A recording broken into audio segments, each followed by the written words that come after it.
So good morning to everyone who has just joined us. A very warm welcome to our 5 and 25 webinar. Today we have a topic which is one that I think we all hope that we never need to know too much about. At the same time, we think we probably should be properly prepared for, and that of course is public procurement challenges. So just some quick introductions. My name is Jenny Beresford-Jones and I'm a Senior Legal Advisor and Public Procurement Specialist in the Public Procurement team here at Mills & Reeve. And I'm here today with my colleagues Helen Prandy and Shailee Howard. Helen is our resident procurement disputes expert and a Principal Associate in the team. And Shailee is also a Principal Associate, and we work closely together on all things to do with public procurement at Mills & Reeve, acting for contracting authorities and suppliers alike. So just before we get started, a few points of housekeeping. Again, to everybody who's just joining us, a very warm welcome. Fantastic to see so many people here today. And we also wanted to thank you all for the great feedback that you've given us on the series so far. Very much appreciated. And it's a real encouragement to us to continue. So thank you for that. At the end of this webinar, we'll see a short feedback form pop up. And as ever, we'd be really grateful if you could take a minute or two to complete that. We'd love to hear what you thought of our session today. And given that we're planning where we will go with the series in 2023, we would really welcome your suggestions for future topics too. If you have any technical issues, pop a note to the Q&A box at the bottom. Our colleague Sarah Adams, who is our technical genius, she'll try to help you to get connected. Likewise, all of your legal questions, we really welcome you to put those into the Q&A box. We won't deal with those during the session itself due to the constraints of time. But everyone who's attended these webinars before will know that what we usually do is produce a Q&A document, which we then send to everybody together with the recording and a copy of the slides too. So don't feel that you need to make loads and loads of notes today if you don't want to. Just to mention that the session's being recorded, but only the panel speakers can be seen or heard. So that would be a reassurance for everyone attending. And I just want to flag, in case you've missed any of our 5 and 25 webinars, thanks to our brilliant IT development colleagues, we've now got them on our procurement portal, all in one place, 5 and 25, all in one. And you've got the web address at the bottom of the slide there. So for each of the webinars, you can click into the purple box and that will take you through to a page where you can access the recording, a copy of the slides, and also all of the questions and answers that we dealt with.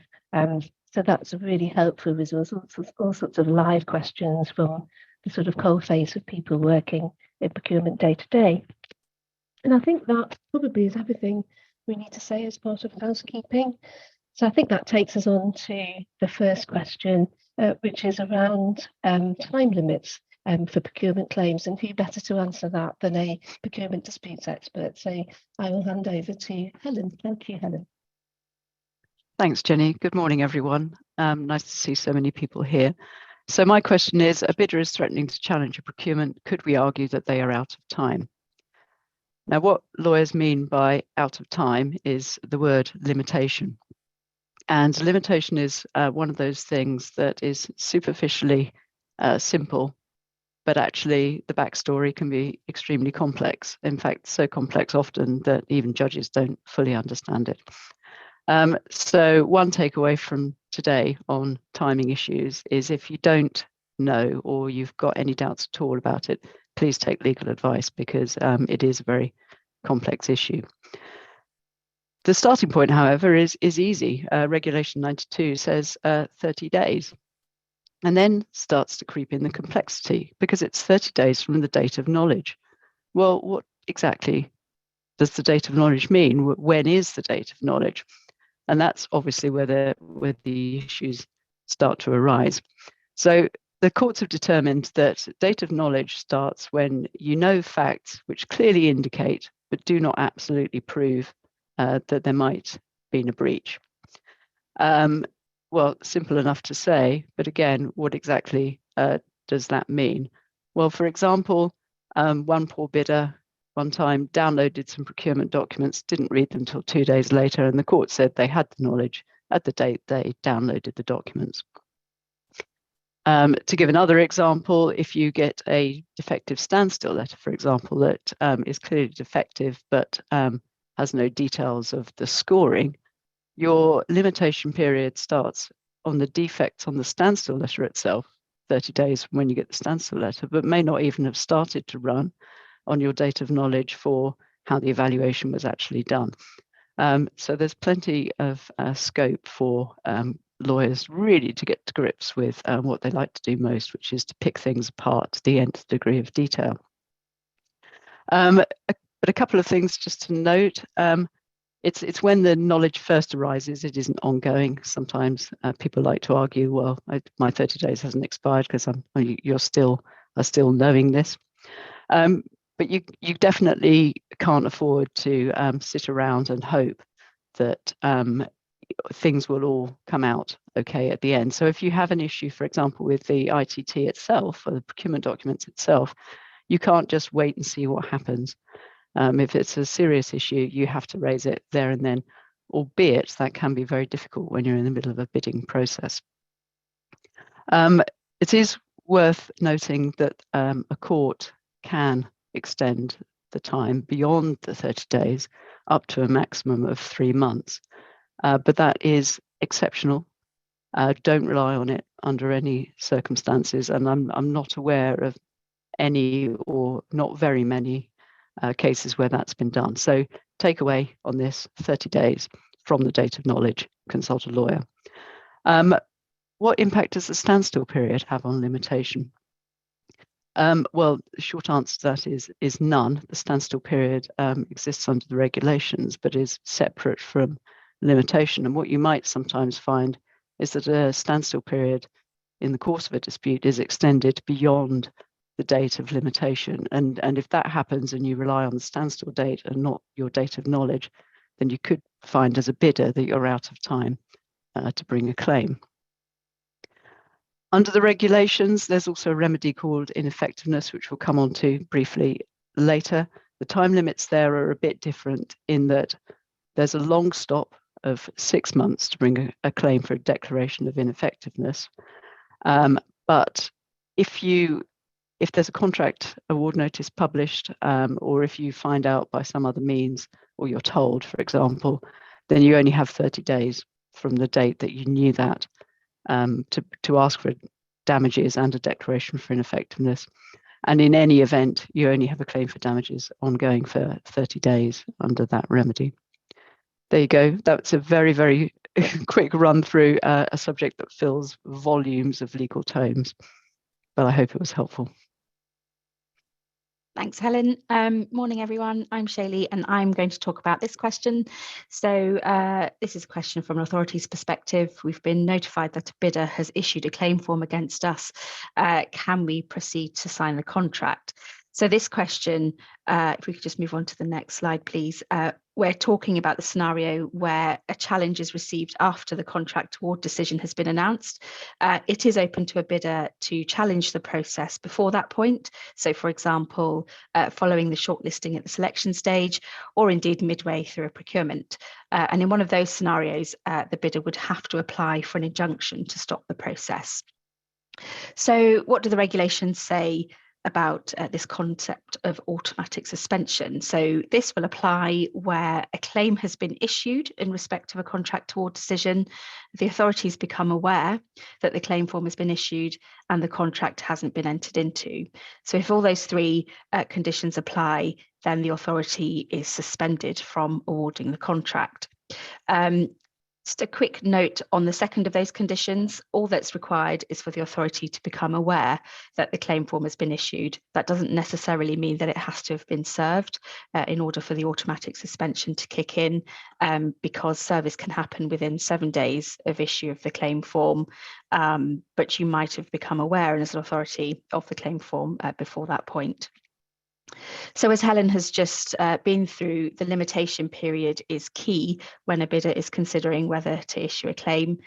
So what that means is that a claim may be issued after the standstill period, but before the contract has been entered into. And in that scenario, the automatic suspension will still apply.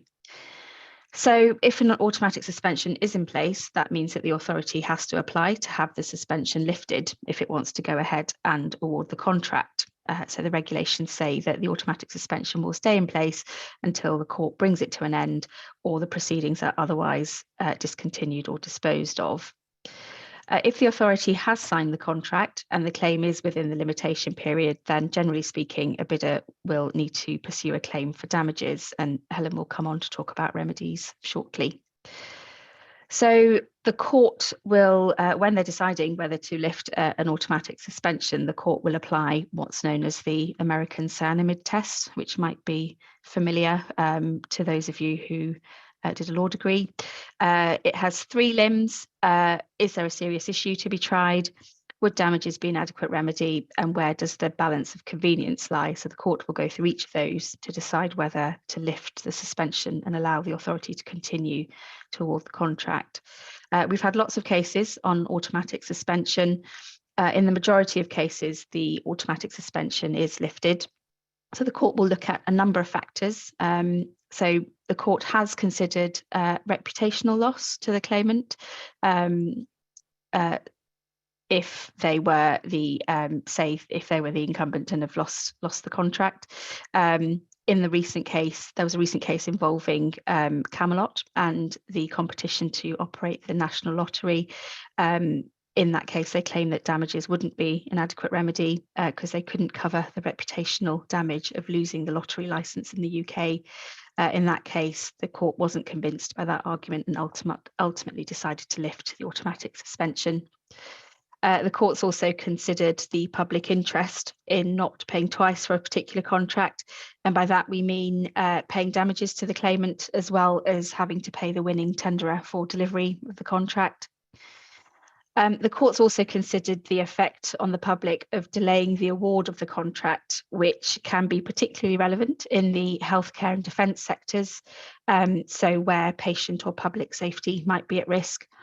On the other hand, the court has on some occasions decided not to lift the suspension where the court is able to offer an expedited trial to substantively hear the issues, and so any delay associated with the automatic suspension is minimised.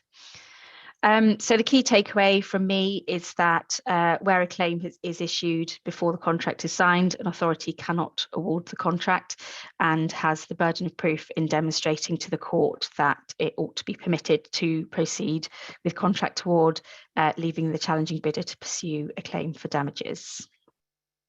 That's all from me. So back to me again. My question this time is, if a claim is successful, what potential remedies and other consequences should we prepare ourselves for? Well, this involves looking not at the automatic suspension, because Shailee's just covered that, but at damages, and I'll come on to ineffectiveness. Damages, especially if you're a lawyer and you've got nothing better to do with your time than read these things, is in a really interesting place at the moment on procurement claims, because the issue here is that because it's derived from European law, which we've carried over in this respect post-Brexit, a breach has to be deemed sufficiently serious in order for it to give rise to a claim for damages.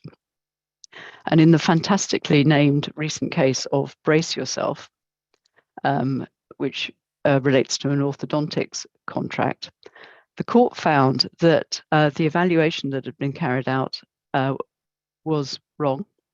There had been a manifest error in the evaluation, and that as a result of the manifest error, the losing bidder would have won the contract had the evaluation been properly done.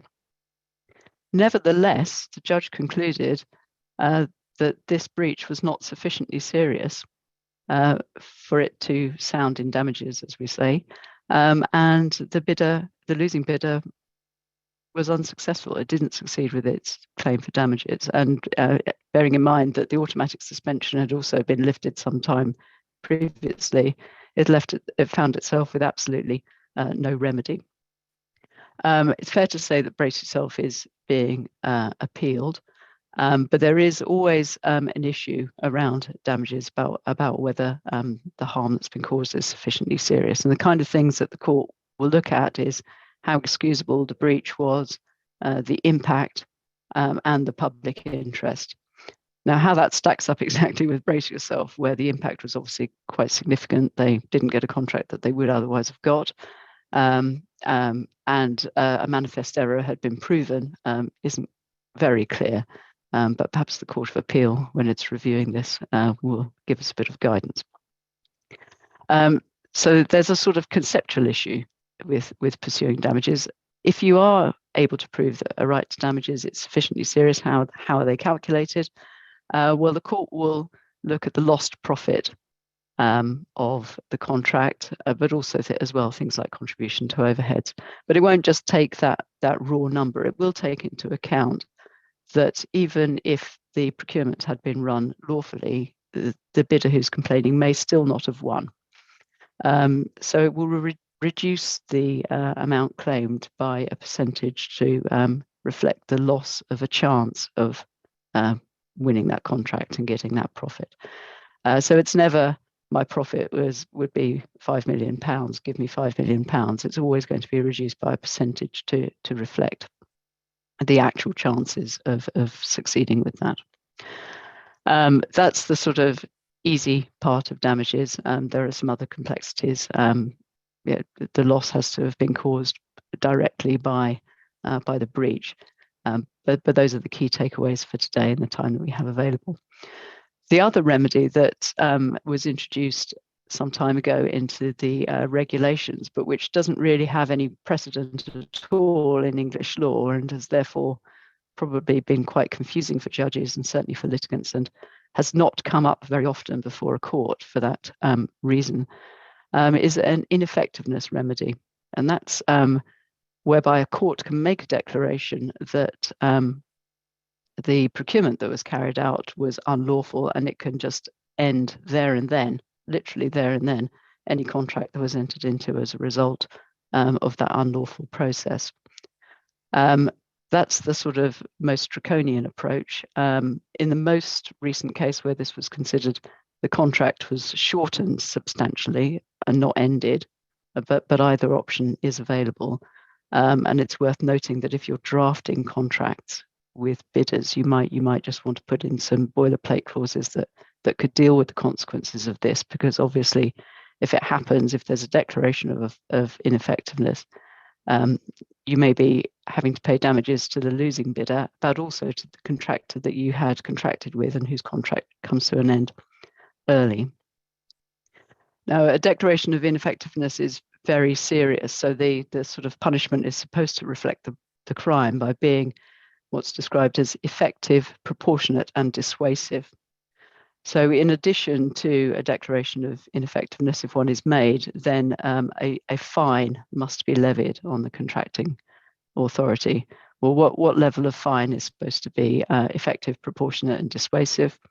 Well, in the very first case we had, the fine was £1, so that's a bit difficult to reconcile with those, although the circumstances of that case were quite unique. More recently, we've had fines ranging in the same case to 3 authorities from £8,000, £6,000 and £4,000 respectively, depending on the degree of culpability the court found in relation to each of the authorities. In addition to those, there's damages will come with it, but then there's also the reputational damage that's caused by a declaration from a court saying you acted unlawfully, that procurement was unlawful, we're setting aside the contract. That can be a serious reputational issue. And there's an inevitable service disruption. Your contract has ended or ended much more suddenly or quickly than you expect. You've got a very disgruntled contractor on one hand, you've got a very disgruntled losing bidder on another, and now you've got to arrange another procurement process and all the issues that go around that. So it can be very difficult to deal with. It's best avoided if at all possible, for example, by not making a direct award. Although it rarely comes up in the courts, it's possible that it so rarely comes up, not just because it's a concept that's difficult to get your head around, but actually if an authority is facing an ineffectiveness claim and it looks at it and thinks, oh yes, then those claims are settled quite early. Again, a quick run through a very complex subject. Thanks, Helen. So this question says, we've received a letter from a disgruntled bidder. What steps do we need to take? And here we're talking about a letter of complaint, so not a claim form that's been issued through the courts. This is sort of the step before that. The first thing you need to do if you've received a letter from a disgruntled bidder is to acknowledge receipt of the letter and assess the merits of the complaint.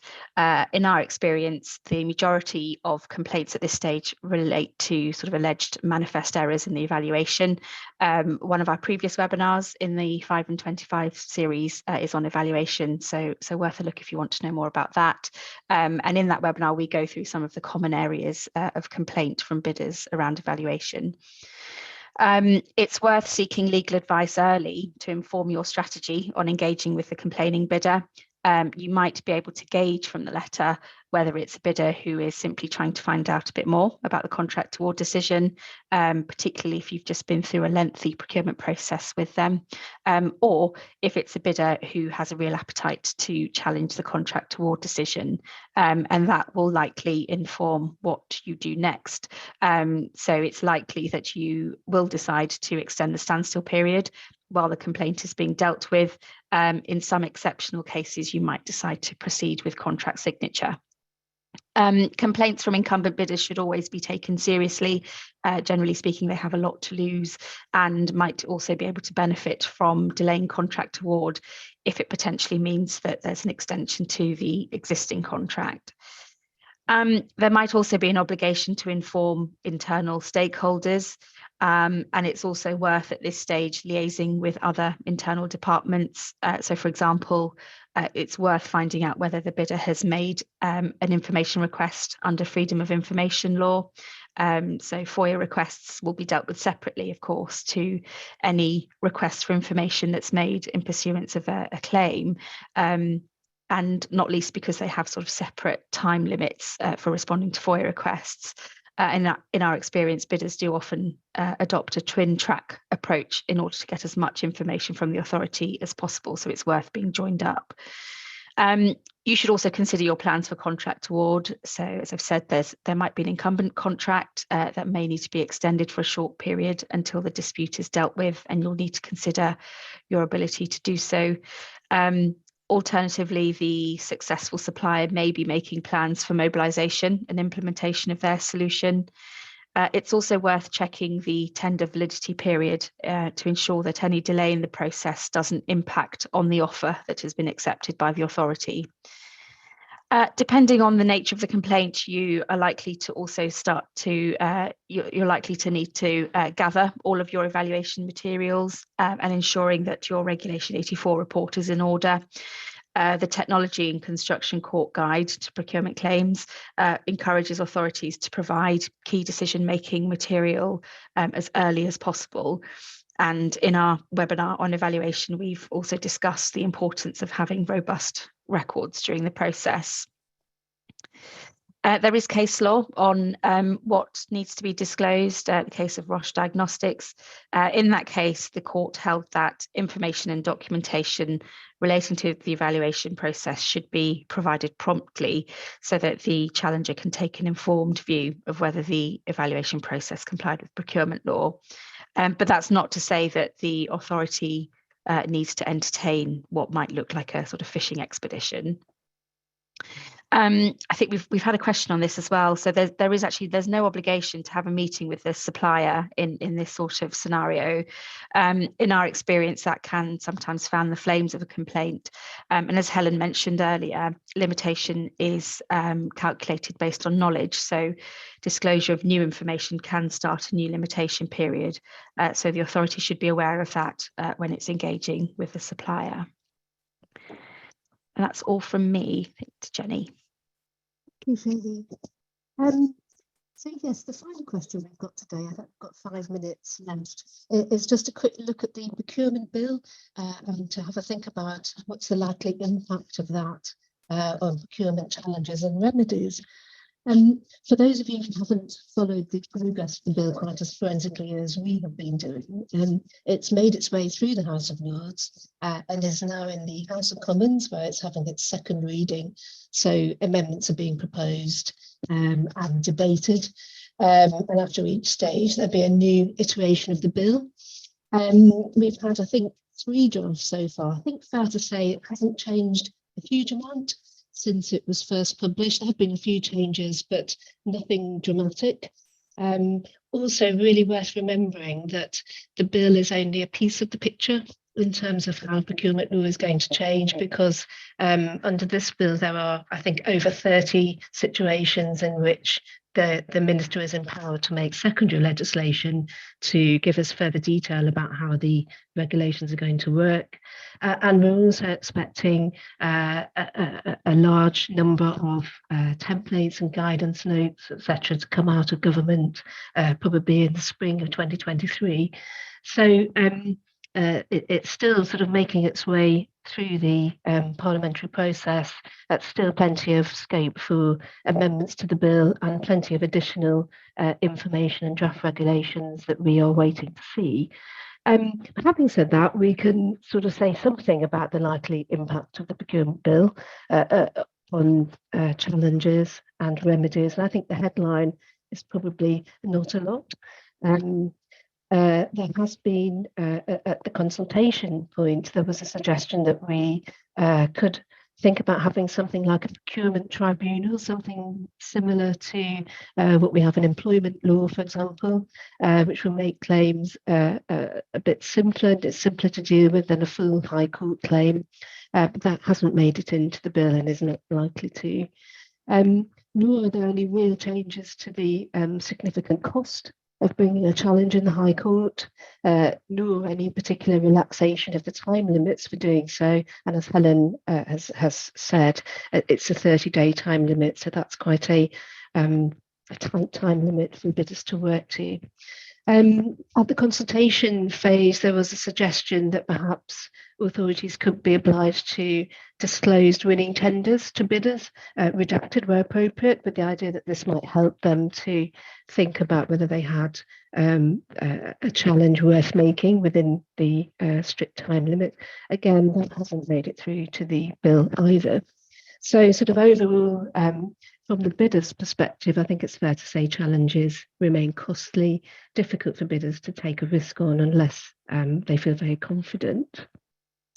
Just to drill down into a couple of the topics that we talked about today, auto-suspension and ineffectiveness, Shailee mentioned the American cyanamide test, and she sort of went through the 3 limbs of that. It's just worth pointing out that in the Procurement Act 2023, which is what the government is now referring to it as, there is a new procurement specific test, which is set out slightly differently, but I think probably fair to say it's not all that difference in substance to American cyanamide, so there's not likely to be much of a change to the situation where suspensions usually are lifted.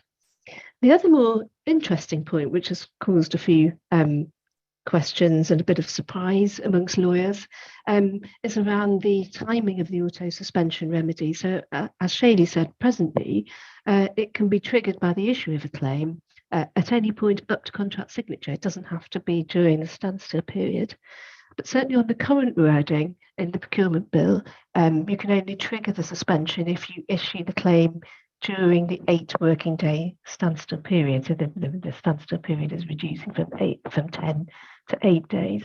If that's correct, and if that remains in the final form of the bill, that is obviously a narrowing of the auto-suspension remedy, and really means that bidders will have to sort of get on with things in issuing a claim if they hope to get that remedy. Just finally, before we finish on ineffectiveness, not a great deal of change. There are 3 grounds of ineffectiveness in the public contracts regs. The main one, obviously, is where there's a direct award without notice. There's also a ground which is where you breach the standstill requirements, and that's deprived the bidder of a right of review. And also there's a ground where you are awarding a framework contract call-off, but you have breached the rules of mini competitions. When you look at the sort of parallel provisions in the Procurement Act, ineffectiveness has become something called contract set aside. And it does look, certainly on the current draft, that the provision around mini competitions has been lost. Query if that's intentional and if we'll see that come back in, but just something to keep an eye on. I think a slight widening of the limitation period. I think currently the ground one ineffectiveness limitation period is 30 days from the date of the contract award notice. That's now framed as 30 days from the date of knowledge, which is just slightly wider because it brings in a situation where the claimant has come to know of something other than via a contract award notice. But overall, they're sort of tweaks rather than revolutions. So I think that's really all we need to say today. Many thanks to everybody for joining us, and just a reminder, if you could complete the feedback form, we would be really grateful. I think our next webinar will be in March 2023, so look out for invitations to that. And just many thanks from all of us. Thanks for joining us, and do enjoy the rest of your day. Thanks.